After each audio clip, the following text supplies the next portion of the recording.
Hello, I'm Roy Cohen, and you've got Rebuilding After Tragedy.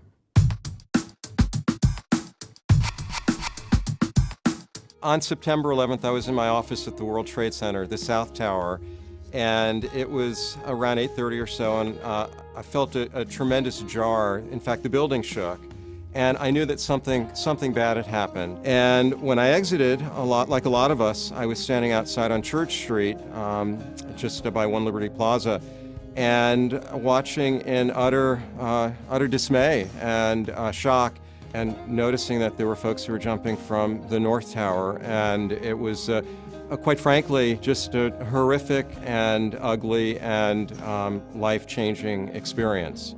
It made me realize how fragile life is and the potential that who we are and what we are can disappear in a moment. I actually had a career on Wall Street, and those are folks who historically have never felt in any way vulnerable. And here was a moment in time where what they believed in was, for many of them, shattered. Everybody knew somebody who perished at the Trade Center on 9/11.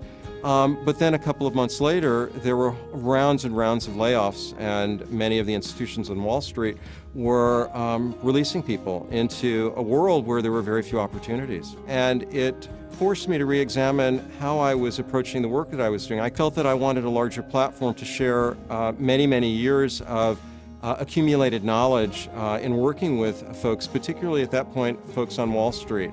What I encourage clients often to do is to embrace their fears. The reality is that the fear is often not as great as the reality, and if we're creative in how we approach problems and challenges, we can often find solutions and ideas about addressing those fears.